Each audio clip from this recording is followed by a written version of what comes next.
What's up? What is up, everyone? Extreme Earls pre-video, I guess. This is the first. Yeah, We usually don't do a pre-video or a video before Extreme Earls or a pay-per-view. Not just that, but we're going to be doing a play-by-play, obviously. mm-hmm. So, yeah, if you missed the Extreme Rules prediction video, check it out. Yeah, It was pretty fucking awesome. yeah. Not very often do one of us, mainly Matt, go off on a rant. The very beginning of the video, but this time I'm the one that went off on the rant. Well, I went off on a couple rants in that video, but yeah, if you haven't watched the prediction video yet, go check that out. When we watch Extreme Rules and do the play-by-play, you can check that out when it comes available. And yeah, we just got done ordering some Popeyes, so we're waiting on that. Yeah. And we got some whiskey, we've got some beef, a couple beef BBQs. Yeah. Maybe at some point along there as well, maybe have a beer. Fucking A, yeah. We are gonna have a beer. Yeah, there is no if. And watch Extreme Rules and enjoy ourselves. Hell yeah. Party time! That's the way it is, though, man. I mean, yeah. So, I was gonna do a video about this today, but I did a video similar. I didn't really talk about this much. So, obviously, they canceled Ric Flair. Whatever the fuck that means. So, yeah, I don't understand. Yeah. And so, there was a rumor. Well, I thought it was a rumor at first. I didn't think they were that stupid. They took the woo out of the beginning of the WWE Live, like Raw or SmackDown thingy that they do for Here Now Forever, or whatever that is, right? Yeah. And then they added, instead of the Ultimate Warrior, basically, I fucked that up. They added the Ultimate Warrior instead of Ric Flair, which I didn't really believe them at first. And then watching SmackDown, and there's the intro, yeah, that's the Ultimate Warrior. And I thought, okay, suspending or canceling Ric Flair is one thing, but you could have picked another wrestler besides another controversial wrestler. Like, I don't care if he's gone. Just kind of seems really random and stupid. Like, okay, you want to, quote unquote, cancel Ric Flair. What the fuck ever. And you put Ultimate Warrior in there. I mean, I'm not anti-warrior. I'm not, against that. Yes, there is a plethora of other people you could have put in that spot, if you will. But, like, you're basically shitting all over Ric Flair for actions that he did, well, or allegedly did, whatever the fuck, some 25 plus years ago. I mean, this is reminiscent of, what was it, 6 or 7 years ago? The whole Hulk Hogan bullshit. Oh, yeah. Remove him from the WWE Hall of Fame and, want nothing to do with Hulk Hogan because he used a derogatory term and he was caught on tape and blah, blah, blah, blah, blah. And it's like, suck it. Yeah. Like, seriously. I understand Chris Benoit. I understand Jimmy Snuka. But Ric Flair? Like, okay, so the Dark Side of the Ring has, sparked up a lot of things. Oh yes. And it's also, I mean, this is before I'm sure this episode aired, but Yeah. the whole thing with the Fabulous Moolah Oh god. and talking yes. about her past, and they were gonna have the women's battle royal named after Fabulous Moolah. Then some fuck nugget found out that she was a pimp, so to speak, Yeah. and they decided to change the name to just the women's battle royal. Yeah. I know. I know. And I know you did a rant about it, Yes. and the more I think about it, the more I agree. Okay, I understand. But you could have had the Mae Young Battle Royal, Mildred Burke Battle Royal, Big Bertha Battle Royal if you want. Well, I don't know if they would have gone Mae Young route only because of the Mae Young Classic. Yeah. And, not to disparage Mae Young or settle over her. I just don't feel that they would have gone the Mae Young Classic is a fantastic thing that WWE did. Yeah. One of the most influential, legendary, memorable women in the history of the business, Right. Mae Young. And so, they did the Mae Young Classic in honor of her. Cool, that's fantastic. Could they have put Mae Young in that position for the battle royal? Yeah. I just don't really. My opinion is I don't see them doing more than one thing in honor of someone. This is my opinion. Yeah, no, and I understand that. And the thing is, though, okay, Andre the Giant, 8th wonder of the world. Right. Very awesome and whatever. Very cool. Yeah. What has he done, really? Besides being, a giant in the wrestling business, how many titles has he had? And I understand titles don't mean shit sometimes, True.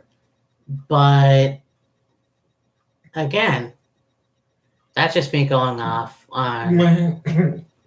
Yeah. But, and I mean, you look at Ric Flair, a 16-time world champion.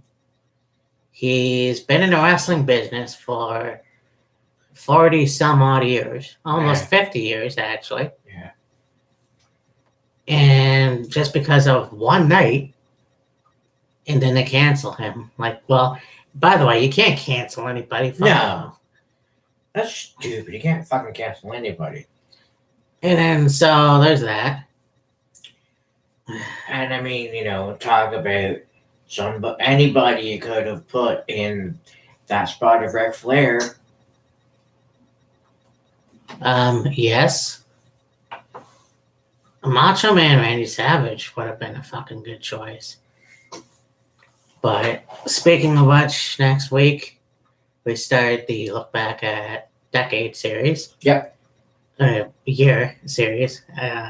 1997, we're going to go Bash at the Beach. And it's interesting, there's a match where Scott Hall and Macho Man Randy Savage team up. Yeah. Which I think is cool. Mm-hmm. We talk of two guys that had a feud in WWE, and then they go to WCW, and then they are a part of the NWO. So yeah, pretty neat. Yeah. Do you have your phone with you? I can go get it. Yeah, because I don't know if they're gonna call you.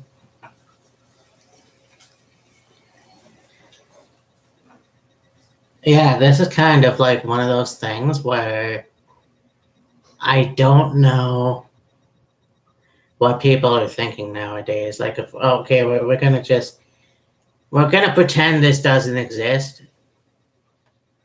just because we don't want to hurt anybody's feelings. And I think we all know that Ric Flair is a horn dog and a drunk, or was a drunk. And he had a thing for the ladies and so on and so forth. So this really shouldn't be a shock to anybody. No. But I mean, when you're okay, Ric Flair's prime, if you will, was the 80s. Yeah. And the 80s were the hot spot for, partying and drinking and going out and having a good time and all this other stuff. And, it was like was mentioned in that Dark Side of the Ring. You got a plane full of wrestlers after a show, going home, just wanting, relax, cut loose, have a few drinks, have a few laughs, and, kill the 7 hours home. When you got a bunch of guys that are drinking alcohol and for sure piss-ass drunk, things can happen. mm-hmm. That's the way it goes. So, and I mean, and Ric Flair in that time period of the 80s, his catchphrase, if you want to call it that, was limousine riding, jet flying, kiss stealing, wheeling dealing, son of a gun. So, I mean, Rick basically lived the character. Yeah, as most of them did. Now, there is a lot of them that, being on, if you will, all the time, in character, whatever you want to call it, ended up losing their faculties for politically correct purposes, I guess you could say. Yeah. And, eventually, going off the deep end and axing themselves. Yeah. But, Ric Flair being, world champion and the ladies' man and all this other stuff, lived that lifestyle. And, you get a guy that's in that mindset 24/7, 365, year in, year out, and you mix that with alcohol. Yep. It all makes perfect fucking sense. Not that it's excusable, but no. I mean, it adds up. When you go and you take a bunch of people, well, a bunch of professional wrestlers. Yes. As the saying goes, boys will be boys. You put them on a charter flight. It gets delayed. 9 times out of 10, they're either gonna snort something or have a bunch of alcohol. Yeah. And from what I understand, this lady, whatever her name was, had the 3 carts or something. Mm. And she said the most that she's ever done and whatever. Now, I found out recently that she stole some money somewhere. Right. But that's neither here nor there. But yeah, that's the thing, and the thing of you work hard, you play hard. That's kind of exactly what they did back then. And, it's not just professional wrestlers.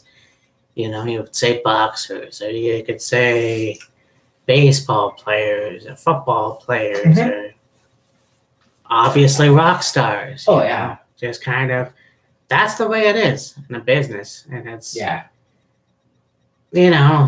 some people live to excess, and that's just the way they live their life. And some people, just watching the Stone Cold sessions with Randy Orton. Right. So he is talking about, his time when he was fucked up and everything else, but he's completely sober now and has a level-headed mind. And in my opinion, and I never thought I would say this, I actually respect him Yeah. because he's now at the age where he's helping the town. Yeah. He doesn't have to do anything with Matt Riddle, No. but he does. Yeah. You know. Yeah. Randy's been in the business long enough now, and he's at the age, like Matt said, he's at the age now where, you know, he understands the business, he understands about giving back to the business, and, you know, he is doing all this stuff with Matt Riddle right now. Does he have to do it? No, not by any stretch of the imagination. But I'm sure he is willing to do it and wants to do it for the next generation, the future of the business. Yeah. And I'm sure Randy now is at that point where he is happy to impart his knowledge on a Matt Riddle, a Ricochet, Keith Lee, Damian Priest, whoever else you want to throw in there. Yeah.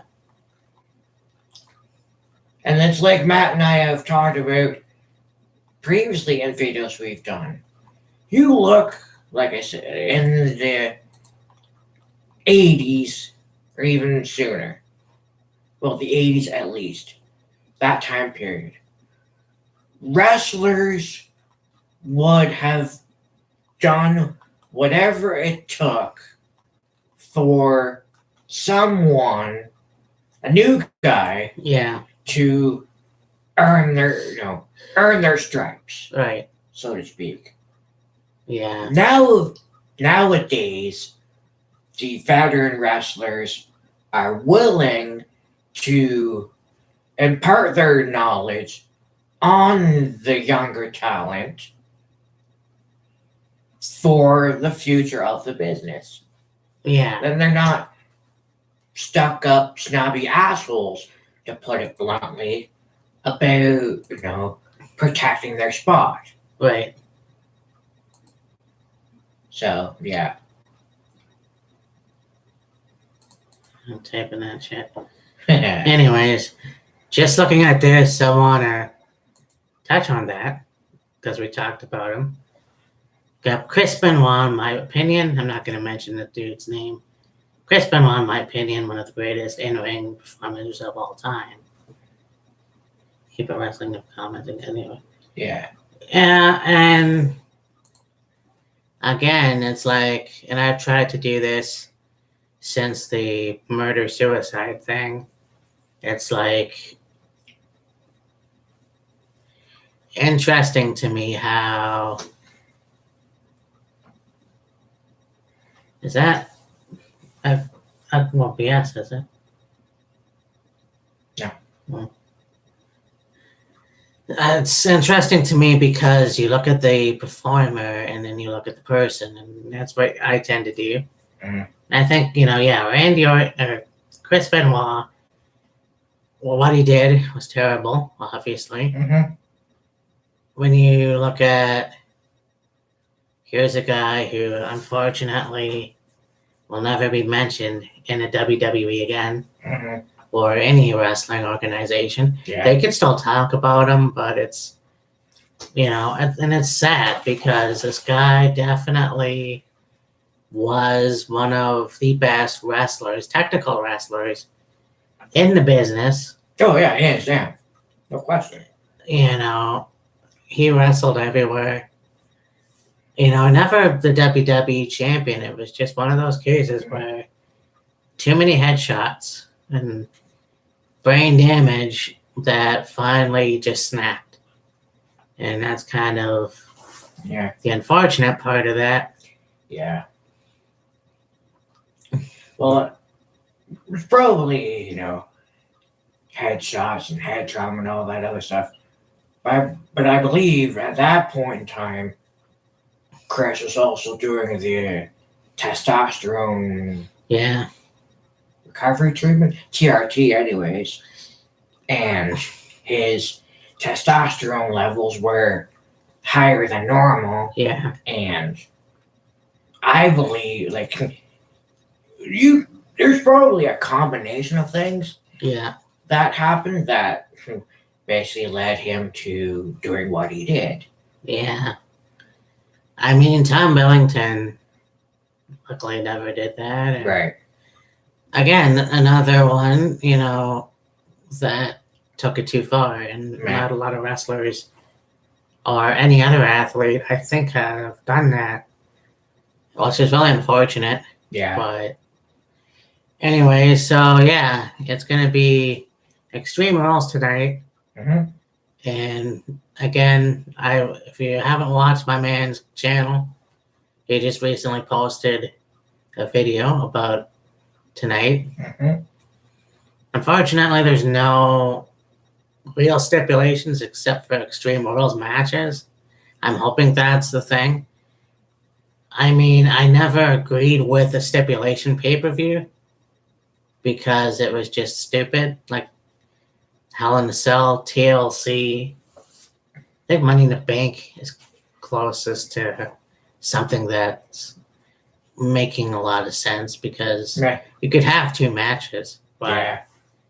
yeah, this just is kind of. I hope that it's worth watching. Yeah. So We'll see. yeah, so for the play-by-play video and for me, Matt, Killer Kyle, we will be back next Friday for Bash at the Beach 1997. Yep. Deuces. See you next time.